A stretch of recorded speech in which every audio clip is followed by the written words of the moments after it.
Hey guys, Scotty here with Ninja. The two of us were having a chat a couple months ago and we were talking about, I was commenting on how to know MMT, you got to know Ninja, because everything about this has come out of his life, his experience, his way of seeing the world. And so what we wanted to do is make a video today to talk about his story, where he's come from, and how MMT did come from it. So we've got our cacaos here, and we're going to have a bit of a chat. And the first thing that I wanted to talk about, I suppose, is one of these really key parts of the MMT philosophy is living in a way that is in harmony with nature and with human nature.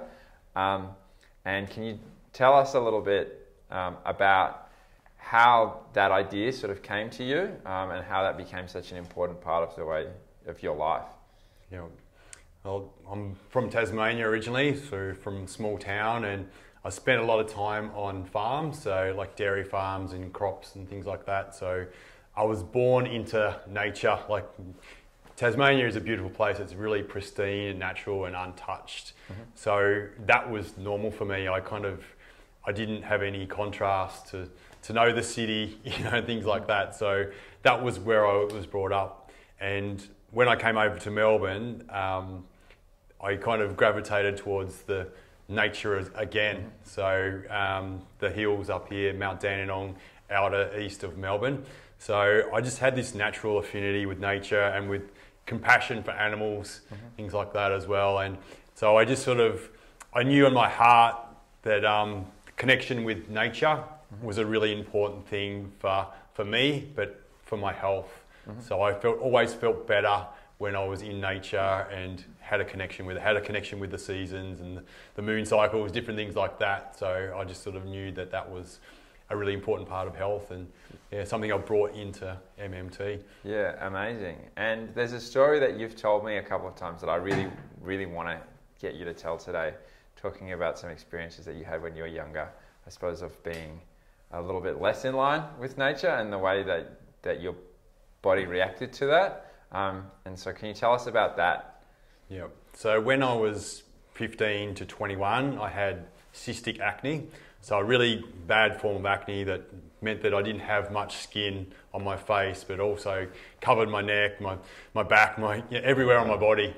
So it was kind of something that was coming out of me, I suppose, and I didn't understand why. I was just a kid that just wanted to have fun and play sports and, just live my life and be confident. But it really did take away my confidence because of my, your face is what you show out to the world, isn't it? So it's your identity and it's your, what people see first, and they kind of looking at you. And so I had a real challenge with that. So I didn't want to take pharmaceutical drugs. So it kind of was a start of a quest for me to figure out how to fix this using natural remedies and lifestyle and habits. So that's kind of where that began. And I was telling a story about, I was a good basketballer back in Tasmania, so I was making state representative teams, and I can remember when I was second year under 18, so I was 17, and we used to go all around Tasmania just to different stadiums to do camps, for training camps in lead-ups to championships. And I can remember it was Sunday lunchtime. Had to go and get lunch and then come back to do the last session of the day. And my dad was unlocked the car, and I was waiting for him to reach across and pull up the knob so I could get in. And I was just standing there, and I just saw my reflection in that side mirror. Yeah. And I just felt like my face was, like out here, like it was mountains everywhere. Yeah. Okay. And so up until that point, I'd been so resilient and so strong, but I broke at that point in time. Yeah. So this was a big point in my life where I actually was broken, but what it was, I'd lost one battle, but I hadn't lost the war. Yeah. So that was kind of like a cornerstone point, a milestone point for me. But I kind of, had my tail between legs. I quit. Yeah. I quit. I just didn't go back to the basketball completely. Oh no, just that team. Okay. And then I just said I can't do this. I couldn't face it. So that was a symbolic thing too. I couldn't face, exposing myself to the going away again to a championship and to the coaches and things like that. So I kind of went internal at this point in time, and and it kind of led me down the path of trying to sort things out with my diet. Yeah. So because I didn't want to do pharmaceuticals, I knew there was some bad side effects, like mentally, to taking these harsh drugs. Yeah. I know they worked, but I tried to do it with food, and it led me to detoxing as well. So when I was about 24 or 5, someone suggested, because I was already kind of doing whole food diets, and I'd cut out meat and dairy and those sort of things as well. And I was on the way, so I was feeling better. But someone said, you'd probably be interested in natural hygienic work. Yeah. And so I started looking into that, and it just sort of like hand in glove for me. It felt right. Like it was just talking about how the body worked and how it accumulated toxins. Yeah. And the way to remedy that was to detoxify. Right. Okay, so I kind of understood too that not everybody has the same filter, so it's like filters getting blocked up. Mm-hmm. So some people can eat dairy and pasta or whatever it is, and they won't have clear skin and things like that. Mm-hmm. But for me, my filter holes got blocked up. Yeah. So my body was trying to eliminate the stuff that I'd eaten, lots of dairy and bread and all that kind of stuff. And then my body was suffering. Mm-hmm. It was clogged up. It was, choking, and it was trying to push this stuff out. Yeah. So when I discovered the natural hygienic stuff, it was all about fasting, taking different things like juices and lots of fiber, raw food was introduced, and deep, colonic irrigation, which might seem extreme for some people, but it was through this natural hygienic work. It talked about the body being a series of pipes, and the main issue that happens in the body is blockages. Yeah. Okay, so when I started fasting and doing colonic irrigations, my body started working efficiently and well, just like it did when I was a kid. Yeah. And I'd forgotten, because we don't talk about how we shit, literally. It's just one of those taboo things. We don't want anyone to see us, smell us. We don't talk about it. Yeah. So I kind of started going to the toilet properly. Yeah. I started following stools, if you want to get into the details. Let's get into the details. So I started following stools again in my shit for the first time in over 20 years. Yeah, wow. And it was like, I'd forgotten. I used to shit like this, and I'd forgotten that that's the way that you shit. Yeah. And just a little bit of anatomy stuff, like when you're in your large intestines, that's where we absorb a lot of the water out of our digested food. Yeah. So when you're clogged up, or your pipes are plastered up, so to speak, the absorption through the cell walls, the membranes, it can't happen because there's plaster there. So all the digested food goes through with a lot of water content. Mm-hmm. Okay, so we can't hydrate ourselves, we can't get the B vitamins through our colon. Yeah. And there's a lot of other things that are implicated when we're blocked up in certain parts of our colon as well. So it might be prostate or breast cancer or eyes or breath. Yeah. All these other different things, are implicated. So, so I just started feeling efficient again. My skin cleared up, my breath was better, and I just had more vitality. I can remember coming back from my first colonic too, and I looked in the rear vision mirror, and I was like, looking like that, and I thought someone was shining a light from behind my eyes, like my eyes had been bloodshot for years, and like I just, all of a sudden the whites in my eyes were clear. Yeah, and amazing. So it just started pretty instantly for me because I'd already been doing a little bit of stuff, some fasting and juicing and things like that, but the colonic irrigation was something that just made a really big effect on the efficiency of my body. So amazing. And can you tell me a little bit about what did it feel like to go from this place that you were in where things weren't working properly, and then as these systems started to come back online and your body started to work as it should, right? Like what was that experience like, and how did it make you feel? Yeah, it was so liberating, because coming from a place where you feel like a monster, then to sort of, you're kind of phoenix out of the ashes, you're sort of like a rebirth in a way. So it just felt so good because, and there was a certain psychology component as well, because like I felt like I was in alignment as well, because like I was peddling to be somebody that was healthy and fit and strong and these sort of things, but there was something that was not aligned, it was missing. Yeah. And once I started just eating more in line with my engineering, with nature, I just felt like more aligned, more congruent. So it was very liberating for me to, I just felt better and more energy, and I just wanted to tell people about it. You know? Amazing. And can we from here as well also go into like to bring in the barefoot thing? As anyone who knows us knows that everyone at MMT doesn't wear shoes. You know, where the clinic is a shoe-free zone pretty much for all the staff, and you and Aaron in particular have no shoes almost. I don't know if I've seen either of you in shoes in a long time. How is it that part of it came in as well? Because I feel like there's a real similarity there, a real connection between this natural thing with diet, but also with bare feet. Yeah. Well, it started out just with physical performance. So another story was when I was 6 years old. I can remember being barefoot with my sprints and just feeling free, and just, you know, when I wore shoes trying to run that fast, I just was slipping and were cumbersome and things like that.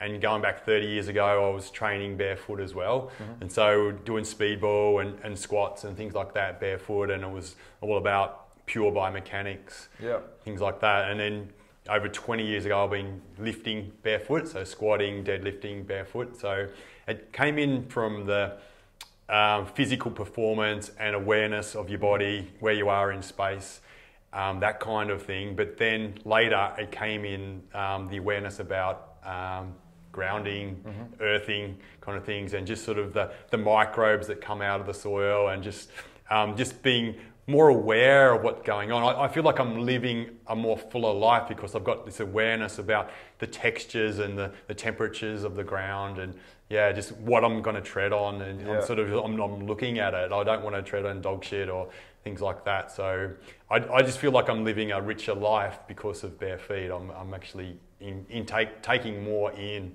the environment. So amazing. Cool. I love learning about this stuff. As we were saying, I think as someone who works at MMT, it's been a fascinating experience for me. I've been here for about a year, for anybody watching at this stage, and learning about these things and how MMT has become what it has. And so what I maybe want to do next is let's start to switch gears and talk about the bodywork. These ideas are a huge part of our philosophy, but we're known for bodywork, hands-on, MMT. It has a very signature style, created completely by this guy, straight out of this thing. And so tell us about where that came from and how that comes out of some of these ideas we've already talked about as well. Yeah, so I'll try and tie it together for you guys. So a lot of my understanding of the body and where pain originates, there's a real crossover into the natural hygienic work. So they're kind of talking about blockages, and we're all just a series of pipes. And where things normally collect is where there's a bend, where there's a nook and a cranny, there's an opportunity for stuff so if it's plaque or something like that, it's in the bend, it can go in there, but the blood can still flow. But that builds up in there. So there's no transfer through there because there's plaque. But if you can clean that out, then the body becomes a lot more efficient because there's ability to transfer. But when that plaque comes out into the artery even more, the blood's flowing a bit, but it's not flowing as freely as what it could. So I kind of took these kind of principles and then sort of looked at the body and looked at where the corners were. So that people might know us for the lower back money spot or the neck money spot. So it's sort of like the origin of the muscles, the round the joints, the white bits when we look at our diagrams. So that's where intuitively I knew. And when I was pushing into my own body right onto the bones, that's where the pain was. And I kind of tuned in to these feelings, these sensations, and I just knew that they were therapeutic. The other extreme of pain is damage, trauma, these kinds of things. But there is a good pain as well, one that you're willing to go through because you know it's going to be better in the future. And I just sort of explored my own body for a start, so I really pushed into it. I did my barefoot lifting and my sprints and things like that, and I just sort of noted the results. And then I just applied it to other people, and I just started getting phenomenal results with applying these principles. And it's sort of like I had a download as well, like it was like something streamed through, channeled through me, and it told me to do this, to actually start from the bone and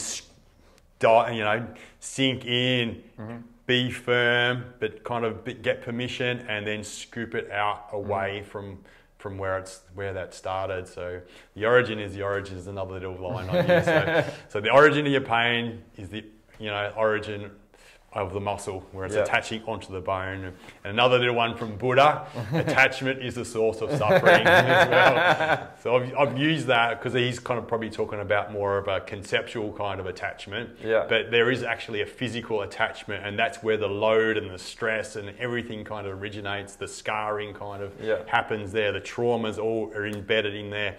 Emotional, the physical, conceptual traumas kind of embed into these certain sections of the body. So if we can go to the origin, we can kind of, get rid of all the other ripple on effects that have come from those original traumas, so. Amazing. Amazing. It's such a, I think it's one of the things where, as a lot of people, they know us for this style. And I think there's some of these really key points, and one of these things that you mentioned there, it's that like, you're going in and looking for that good pain and trying to really toe that line. I think it's something sometimes when people see some of the videos on YouTube and stuff, and they might sometimes when they see them, they go, oh wow, that looks like a lot. But one of the things that I've found really amazing as I've learnt this approach to bodywork and experienced a lot of it is that it's something that while it is really, it pushes the boundary, it always does it in a way where the person who's on the table, the person receiving it, is actually always in charge. And this is one of the key things for me, and maybe even I'm sure you can speak to this, that I love about it is something where there's a really empowering aspect of it, because the practitioner isn't the expert. We're all experts at what we do, but you're the expert of your body. And I think a lot of people in our industry don't acknowledge that. And I think that this is a really key thing, and I'm quite happy to say this is a really big thing that I learned from Ninja when I started working here. I think I did come in a little bit more sometimes thinking I needed to know the answer. And this guy taught me, time and time again, kept reminding like, you don't need to know the answer. It's not your job. The client, your job is to help them find it, and they know it themselves. So maybe even if you want to speak to that a little bit as well. So it's sort of giving people permission to tap into their own intuition, and we talk about permission, consent, and trust a lot. So we don't want to lose trust. We want to go into the body in a manner that they kind of can receive, and give them time. That's why it's so slow. It gives the body time to unravel. It gives the body time, the person time to kind of, figure out, is this good pain, bad pain? Am I allowing this? Do I have permission to go into this area? Things like that.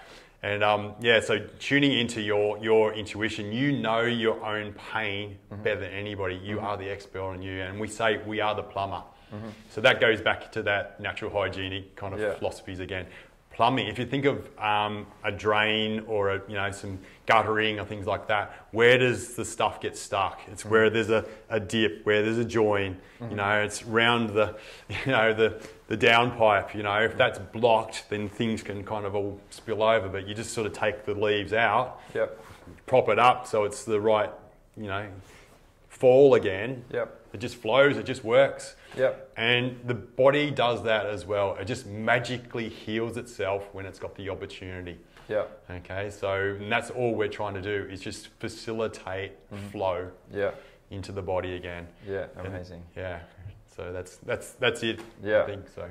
Incredible. So I have one last thing that I want to cover maybe before we wrap this video up, because I think that this is something that embodies in a very literal way some of the things of the philosophy of MMT. because one other maybe last thing that I want to add that I've learned from Ninja is a big part of this philosophy, and I don't know if we maybe share it enough, is I would use the word generosity about giving. Do what you can. Always put the person in front of you first, because when they come to see you, that's what they're here for. They're here to be cared for, and which I think some people probably wouldn't pick when they watch a video because it looks like a painful treatment. And another aspect of it that we talk about is how our bodies adapt and they change to the environments that we put it in. And so, Ninja, can I get you to show your 2 thumbs to the camera at the end of this video about your story? And if we can put it up, and you can see it's wild. just how different in size they are as well. You see that, Which one's the odd one out? This, I think, here shows maybe the place in his story that he's at, that after doing this for so long, his body has adapted. And if anyone says my body can't adapt, it can't change, this is what it looks like when you put in, 25 years now? 20, yeah, nearly. Almost 25 years of work into something. Your body will change in the way that it needs to get that job done. In this case, it's the job done, the changes it needs to help people to change, to help people to fix their pain and live better lives. And so I think that's a pretty cool way to finish up this little story about Ninja and his backstory. Yeah, it's exposure. So lots of force and pressure through this thumb. I had lots of pain in it as well, but the bigger picture, it didn't matter. This would get better. This would heal up. I just wanted to help people, unblock, physically and conceptually. So they go hand in hand. They're the same thing. So my bones grew, my tendons grew, my muscles grew, specific to my job. So it was through exposure to that. So that, I was able to push into some really big people and, but with detail, be able to absolutely nail, exactly what they needed to do at that point in time. So, detail with really deep pressure. Amazing. Well, do you have anything else you want to share before we finish this one, or do we want to wrap it up? We can go for another topic bit later. What do you reckon? Let's finish it for now. All right, then. Done.